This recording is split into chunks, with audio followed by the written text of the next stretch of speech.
안녕하십니까. 박상봉 박사님의 유럽 뉴스 시간입니다.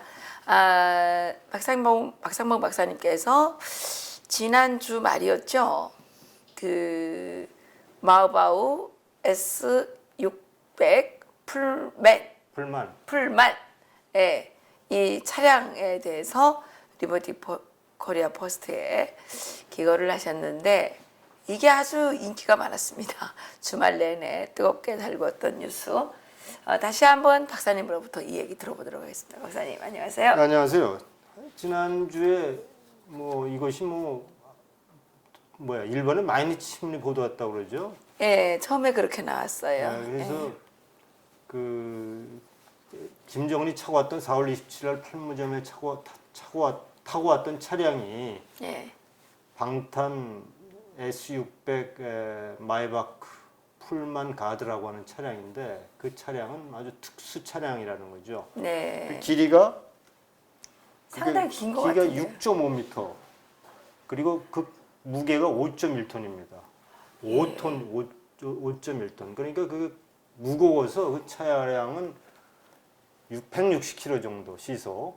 그래서 그 이유는 워낙 차가 빨리는 못 달리는군요. 그러니까 밑에서 수리탄이 터지고 폭발물이 터져도 그 카로세리라고 그러죠. 차량 하부가 망가지지 않고 그리고 이제 그 타이어가 펑크가 나도 그 자체로 계속 달릴 수 있는 그리고 차량이 완전히 그 배터리가 방전되고 해도 비상 배터리를 통해서 시동을 걸 수 있고 그렇게 갈 수 있는 차량인데 그 차량은 어쨌든 아무에게나 이제 팔지 않는 거죠. 근데 그것이 마이니치 보도에 따르면 바로 김정은이 타고 온 그 차량이 그 마이바크라는 거죠. 마이바크라는 건데 그것이 과연 어떻게 손에 들어갔느냐. 그거에 대해서 이제 설왕설래가 많았는데 제가 그날 여러분들에게도 전화를 받았어요. 이 박사님도 전화 주시고 이충문 박사님도 전화 주시고 과연 도대체 마이니치가 이렇게 보도를 했는데 그 보도가 독일에서도 분명히 어떤 소스가 있을 것이지 않느냐라고 이제 그 얘기를 했고 그래서 제가 독일 한번 찾아봤어요. 근데 바로 빌트가 보도한 겁니다. 빌트. 이거 한번 보여드릴까요? 네, 한번 보여주죠. 이거 이게 딕타토는 김정은의 그 독재자는 이 영화가 In the Line of Fire라는 영화입니다. 영화를 패러디해서 바로 그 모습을 이제 김정은이 호위 경호원들이 이제 재현하는 모습. 저건 뭐라는 거예요? 이게 영화를 이제 그대로 보여주고 영화처럼 김정은이 호위 차량을 갖고 왔다 이렇게 얘기하는 겁니다. 그러면서 이제 이 노드코리아 딕타토는 독재자라는 얘기고 그러면서 이제 또 다시 이 차량에 대한 얘기를 하는 겁니다. 12명의 보디가드가 클린티스트 우드에 나온 영화처럼 뛴다는 얘기죠. 근데 이것은 원래 들어갈 수 없다는 겁니다. 북한은 이 차를 가질 수 없다. 그렇게 얘기를 하고.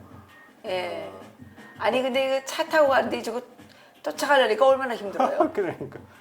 근데 이게 항상 뭔가 밀수라고 어떤 형태로든 이것을 갖고 들어간답니다. 근데 이제 여기서 나온 게 바로 이 차는 김정인의 남한 친구가 대열해줬다 이렇게 보더라는 겁니다. 그렇군요.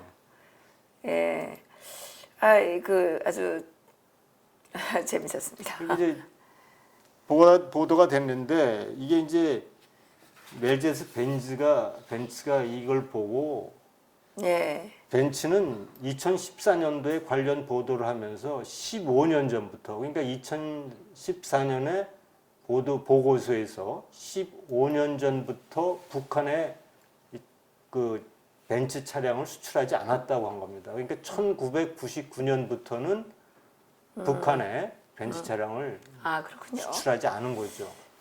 원래 그 김정일이가 엄청난 그 벤츠 매니아여서 북한이 벤츠사의 최대 고객이었다고 하죠. 그렇죠. 그게 이제 베를린에 가면 통일 후에 그 베를린 국경지대에 그 소위 그 홀로코스트 추모 기념관을 새로 세웠지 않습니까? 그래서 돌의 기둥, 돌로 이제 이렇게 논나비를 해서 이게 2,711개인가 그래요. 이제 베를린 중심가에 가보면. 그래서 2,711개의 그 추모관에 만들어진 그 돌이 당시에 유대인들의 그 고통의 목소리의 크기를 그렇게 상징해서 그 2711개의 돌 기둥을 만들어서 춘향공원을 이제 만들었거든요.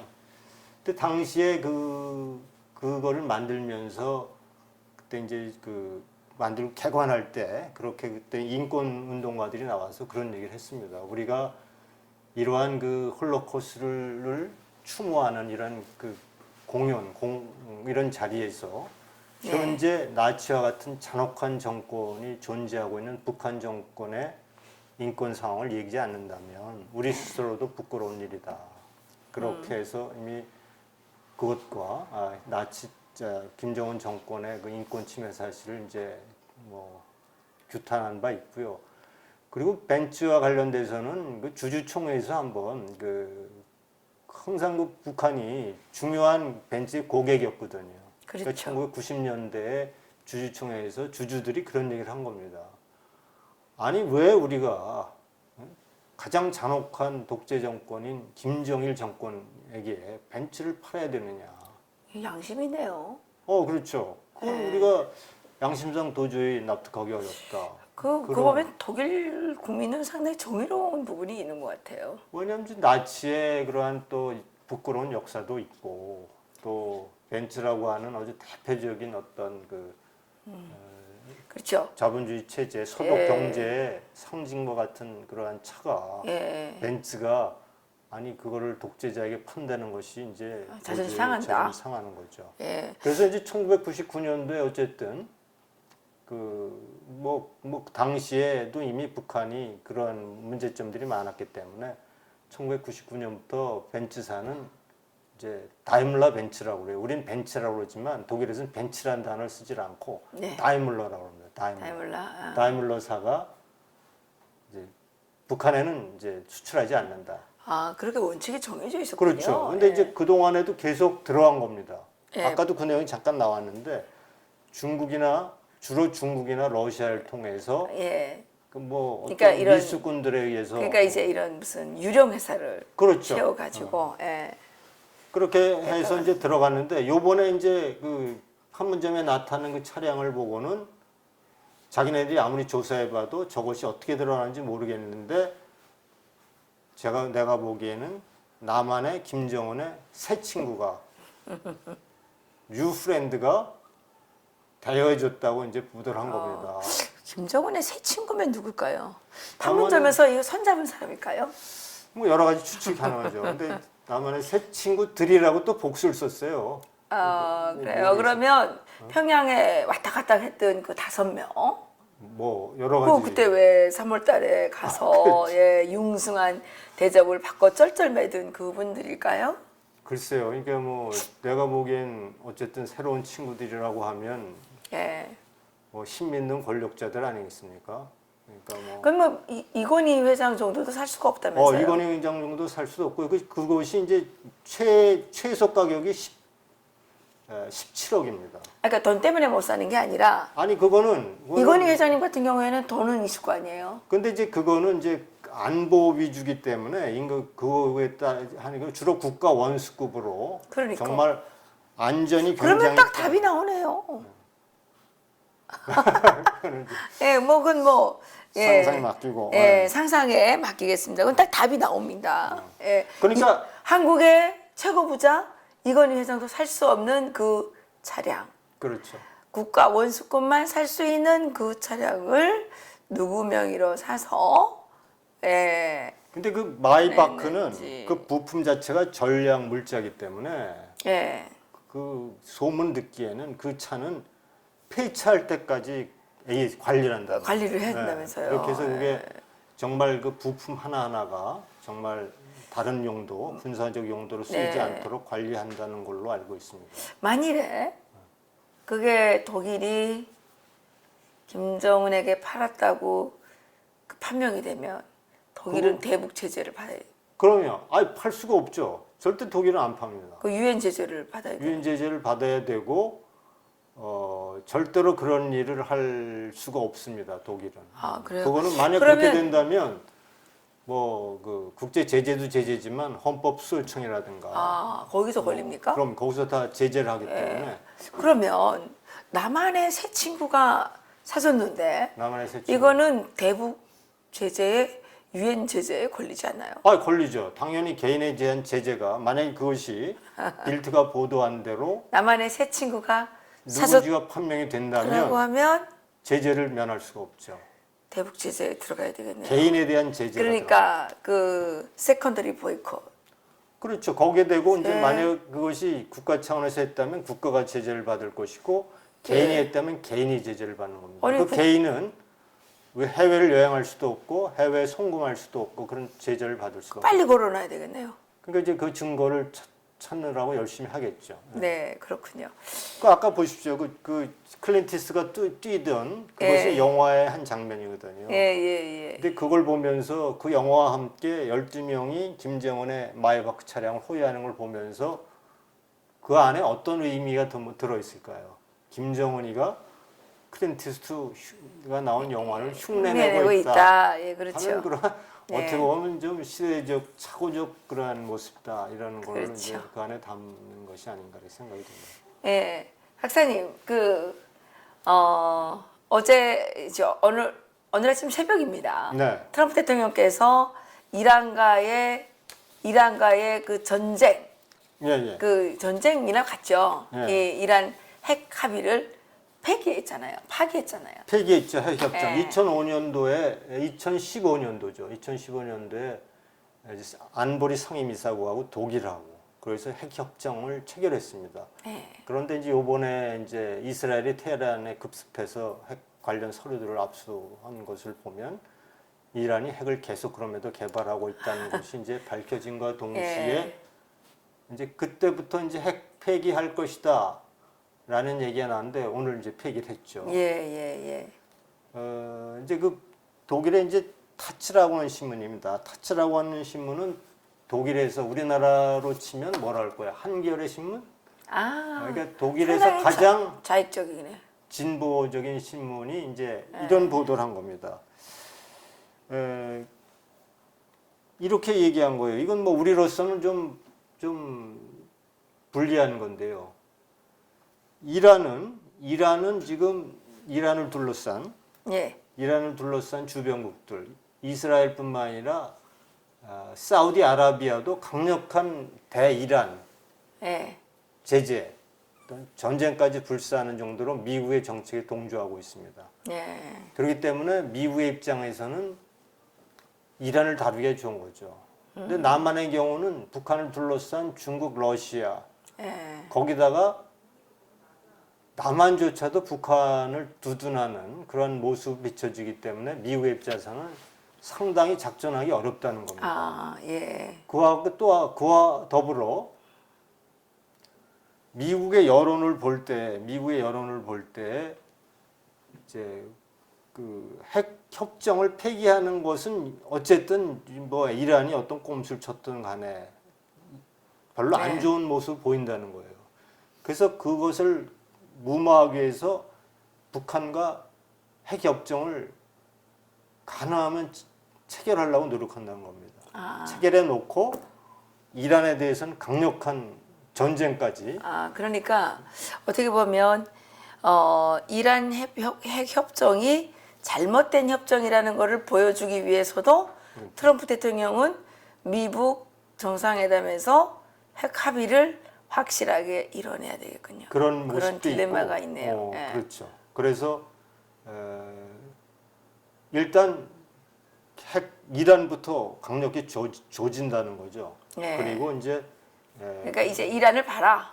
이제 이렇게 하고 북한에도 그 여러 가지 보내는 사인이 있겠네요. 그렇죠. 이제 예. 북한의 입장에서는 이제 일단 미국의 입장에서는 하나는 좀 둘을 한꺼번에 하기보다 하나부터 처리해 놓고 또 다른 그러니까 하나를 보여주면서 이것이 너의 샘플이다. 그렇죠, 그렇죠. 예, 그렇게 이제 그렇게 압박을 하는 거겠네요. 예. 그 박사님 이게 그 탈북민들이 뭐 페트병에 쌀이라든가 USB라든가 성경 뭐 이런 걸 담아서 보낸다는데 이게 지난 4월 이게 5월 3일자입니다. 네. 파비엔 클레츠만이라고 하는 이제 우리가 독일의 전파, 독일의 소리입니다. 우리가 미국의 소리라는 방송 잘 알죠. 예. 거기에 이제 특파원이 인천의 성모도에 새벽에 간 겁니다. 그랬어요. 새벽에 갔더니 이제 그 탈북민들이 주로 예. 모여서 페트병에다가 뭘 담고 있는 거예요. 그러니까 쌀 700g 그리고 USB, 그 USB는 이제 트럼프 대통령이 연설하는 거, 그리고 거기다가 한글 자막을 달아서, 그리고 성경, 그리고 오청성 씨 이후에 이제 구충제 이런 걸 넣어서 열심히 만들고 있는 겁니다. 그래갖고 그것이 그 성모도의 그 수위가 해수가 가장 높을 때 그걸 페트병을 띄워보낸다는 겁니다. 그러면 6시간이면은 늦어도 북한 해안가에 도달하는 겁니다. 그래서 탈북민들이 페트병에 이제 쌀과 이런 걸 통해서 이제 삐라는 삐라 부리는 또 그런 대북 전단 날리는 팀이 있고 또 하나의 새로운 루트를 찾은 게 페트병을 통해서 북한에게 필요한 것들을 정보를 들어보낸다는 것을 도이체 벨레가 5월 3일자로 전하고 있습니다. 예, 우리나라 기자들은 안 쓰는데 근데 과거에도 이런 일이 있었나요? 이게 개발된 지가 얼마 안 됐어요. 개발된 지 네, 개발된 지 얼마 안 돼가지고 한 2, 3년 된 것 같아요. 2, 3년. 네. 얼마 안 됐습니다. 그러니까 페트병이 참 그런 역할을 할 수도 네, 있다는 그러니까 거죠. 인간의 그 잠재적인 능력이라는 건 대단한 겁니다. 그렇죠. 하여튼간 막으면 막을수록 더 좋은 창의적인 방법이 나오는 것 같습니다. 문재인 정권이 이제 이번에 4.27 그 정상회담에서 대북 전단, 대북 확성기 이것만 확실하게 중단시킨 것 같습니다. 원래 비핵화를 하기 위해서 정상회담을 했는데 비핵화는 어디 간지 없어지고 머리는 없어지고 꼬리 우리나라에 좋은 군것질 하나 있잖아요. 붕어빵에 붕어가 없죠. 붕어빵에는 붕어가 없습니다. 그런 격이 됐죠. 어쨌든 그렇지만 북한에서 오신 탈북자들이 이렇게 다양한 방법으로 또 하고 있습니다. 이건 또 뭔가요? 프랑크푸르트 알게마이네를 좀 볼까요? 예. 이게 이제 이렇게 보도한 겁니다. 북한은 때마다 주한미군 철수를 요구해 왔지만 청와대는 평화협정 후에도 주한미군의 주둔을 원한다고 발표하고 있다고 프랑크푸르트 알게마이네가 보도한 겁니다. 근데 이와 달리 문정인 대통령 특보는 남북 평화회담이 체결되면 주한미군은 주둔한 명분을 잃게 될 것이라고 주장하고 있다. 이렇게 보도한 겁니다. 그래서 한동안 지난주인가요? 난리가 났잖아요. 그러니까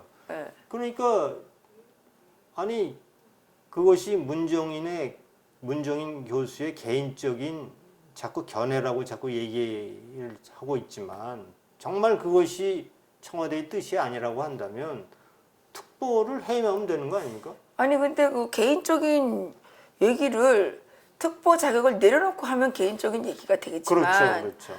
아니 그 특보로서 통일외교안보 특보죠.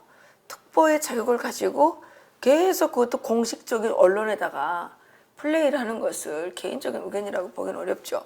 그리고 개인적인 의견인 경우에는 정부가 자기들이 그런 정책을 추진하지 않는다면 이번을 해임해야죠. 그렇죠. 그렇기 때문에 이게 지금 지난 정부의 인사들은 별일도 없는데 다 잡아다가 막 내쫓기 위해서 얼마나 대난리를 폈습니까? 근데 이런 사람은 이렇게 개선해도 되는 거예요? 그러니까 이게 이렇게 자꾸 불필요한 의도, 불필요한 오해가 아니라 스스로 이러한 오해를 스스로 만들어서 간을 보는 건지 도대체 이해할 수 없을 오해를 만드는 게 정도로. 아니라 심정적인 거를 누군가가 대변해 주는 거겠죠. 그런 오해를 받아도 할 말이 없죠. 그렇죠. 대통령의 생각이 이렇다는 얘기겠죠. 북한의 생각은 확실한 거고 청와대의 생각도 그렇죠. 이러이러하다라고 보여주겠습니다. 이건 또 뭡니까? 이거 아까 그 빌트지가 이제 보도한 건데 보시죠. 톰 로켓맨 앤 줌피스 브라더라고 쓴 건데 이게 이제 이렇게 꼬집은 겁니다. 로켓맨이 하루 아침에 평화의 사도로 될 수 있을까 한 겁니다. 그러네요. 며칠 전까지만 해도 로켓맨이었는데. 이게 이제 여기 보면 딕타토렌 파파 김정일 막테션 메어팍 디젤벤 포젠. 그러니까 아버지 독재자 아버지의 김정일도 이런 쇼를 여러 번 했다. 여러 번 했죠. 예. 그러면서 이것을 바로 빌트지의 제목으로 다룬 겁니다. 네, 그러면서 밑에 보시죠. 북한이 신평화 세력이라고 하루아침에 로켓맨이 평화주의자가 되고 네. 평화의 사도로 바뀔 수 있단 말이야 하면서 웃긴 거 비아냥거린 거죠. 근데 박사님, 이 지금 평화에 대해서 얘기를 하는데요. 제가 최근에 무슨 생각이 들었냐면 사실 지금 평화로운 지역으로 따지자면 북한보다 평화로운 지역은 없습니다. 아, 무슨 의미죠? 왜냐하면 여기는 맨날 데모하잖아요. 그렇죠. 태극기 집회 나오지, 촛불 나오지, 맨날 촛불하고 태극기가 막 번갈아 가면서 막 싸우지, 국회에서 싸우지, 김성태 의원이 뭐 매맞지, 뭐 이게 무슨 이런 난리 일을 피는 나라가 어디 있겠습니까? 그렇죠. 북한의 눈으로 보면 저기는 완전히 아비규환의 생지옥인 겁니다. 그죠? 계속 맨날 싸우니까. 북한은 모두 잘 아시겠지만 300만 명이 굶어 죽었을 때도 조용히 아주 조용히 죽었습니다. 평화롭게. 예. 또 범어부를 고사총으로 쏠 때도 아주 조용하게 누구도 거기에 대해서 반발하거나 의견을 달지 않았습니다. 아주 조용하게 죽었습니다. 지금 김정은 들어서서 아마 수천 명이 숙청된 걸 알고 있는데요. 그 수많은 사람이 공개 처형을 당하고 고문으로 뭐 매맞아 죽고 뭐 이런 난리가 일어나도 북한만큼 평화로운 지역이 없어요. 그러니까. 네? 그러니까 어떻게 그렇게 네. 평화를 유지할 수 있는 거죠? 그렇게 평화를 유지하고 있는 거예요. 근데 지금 문재인은 완전히 여기는 그 평화라는 말을 붙일 만한 자격이 안 돼요. 김정은에 비하면. 그러니까.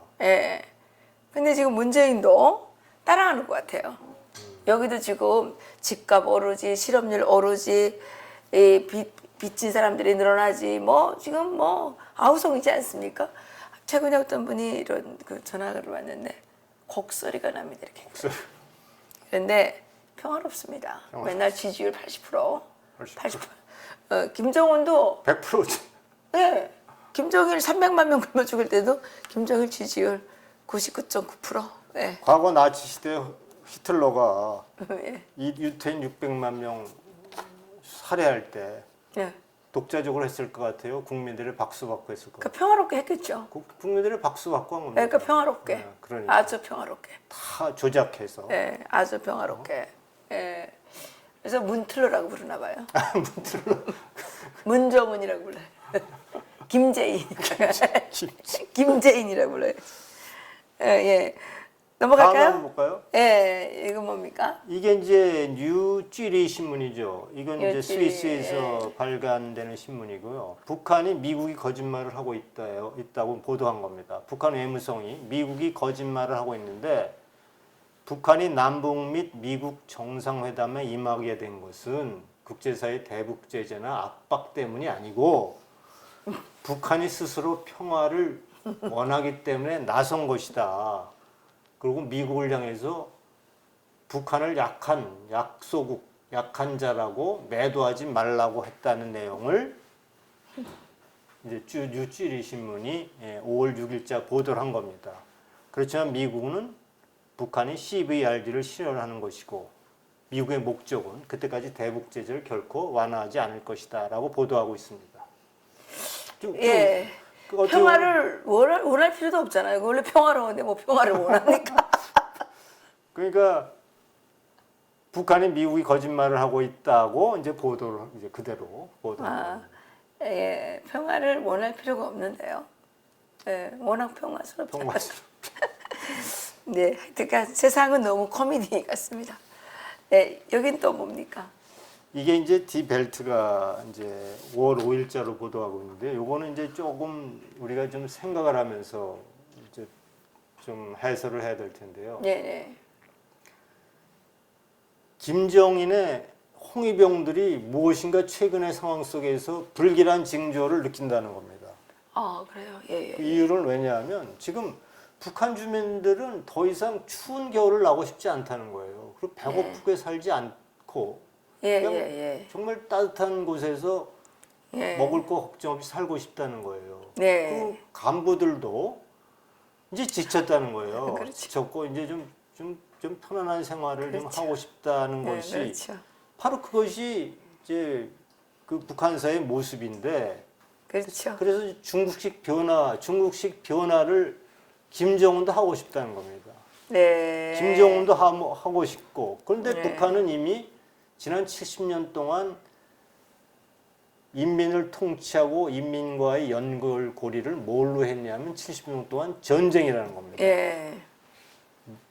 미국이 전쟁을 하고 우리 미국의 패권주의가 우리를 말살시키기 때문에 이것을 대항해야 된다라는 코드로 갖고 핵을 개발하고 미사일을 개발하고 북한 주민들을 통치해 왔는데 만약에 그 통치의 그 수단을 포기한다면 김정은이 가만히 생각해 볼 때 자기가 살아남을 수 있을까라는 고민이 생긴다는 겁니다. 그러면서 여기서 지적한 게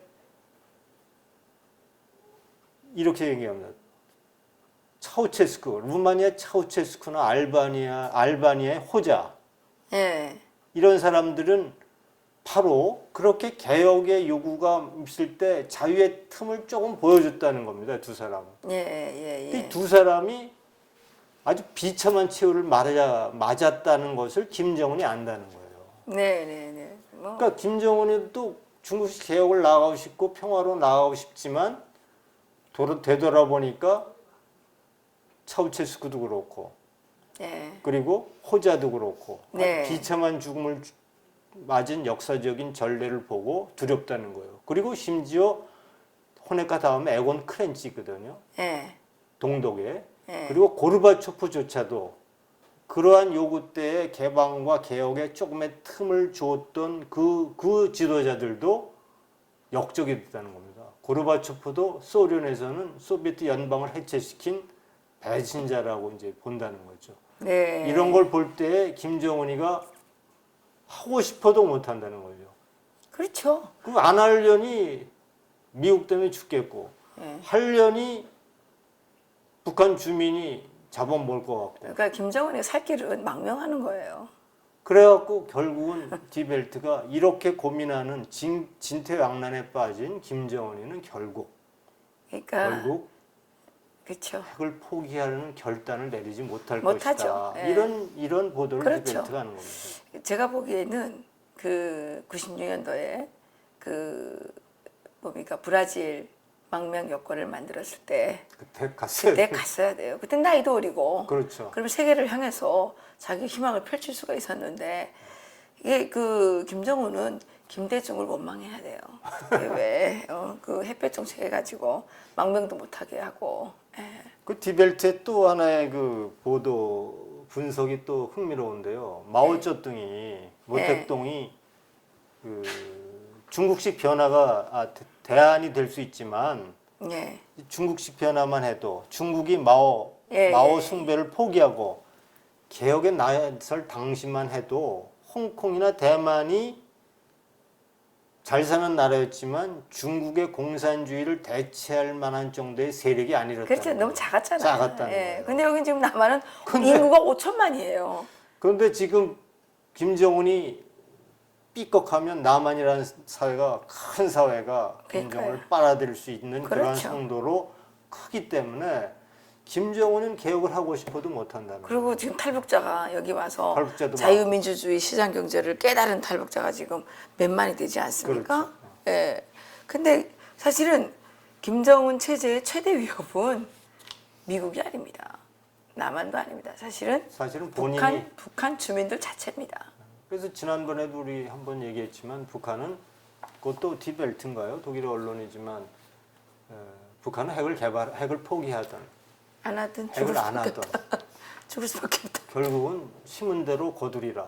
그렇죠. 그럴 수밖에 없다는 결론을 독일 언론이 자꾸 내리는 게 그렇죠. 바로 그러한 이유에서 그런 것 그렇죠. 같습니다. 그렇죠. 빨리 그냥 망명하는 게 좋은데 고모부도 안 죽이고 그렇죠. 형도 안 죽였으면 죄를 덜 졌죠. 예, 그러면 좀 어디 망명도 편리할 텐데 이거는 뭐 현성월구 또 이상한 여자까지 다 이제 엮여져 가지고 이게 고모부 죽이고 형까지 죽이고 완전히 인간 쓰레기가 돼가지고 결국은 망명도 하기 어렵게 됐어요. 정말 일찍이 망명했으면 그런 죄는 안 지었을 거 아니에요. 그러니까 96년도에 망명했으면 그때 소년이잖아요, 소년. 그러니까 그때는 12살밖에 안 되죠? 12살도 아니고 92년이니까 84년생이니까 8살이죠. 96년에 아, 90년 망명. 12살이죠. 네, 12살. 그러면 아주 그 좋은 청소년기에 망명했으면 얼마나 좋았겠어요. 그렇죠. 누구를 원망하겠어요? 김정일을 원망해야죠. 두 번째 김대중을 원망해야죠. 예. 다음 한번 그렇습니다. 볼까요? 예. 아, 이건 오토 원비어입니다. 이게 네. 이제 신디 원비어 여사가 이거 오토 원비어입니다. 아, 그렇죠. 오토 원비어 메모리얼. 네, 정말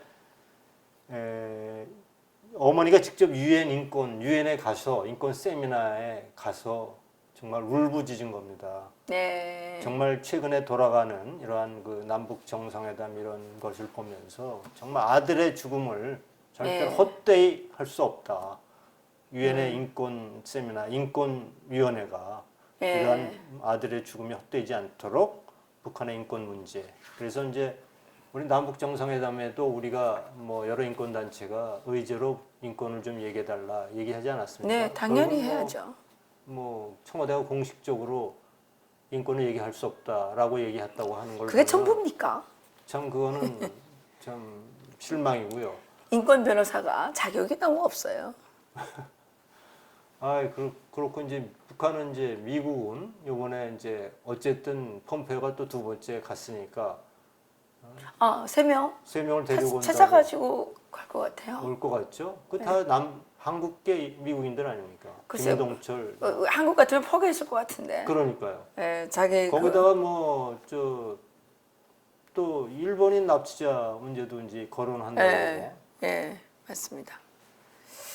뭐 그렇게 이제 예, 보도하고 있습니다.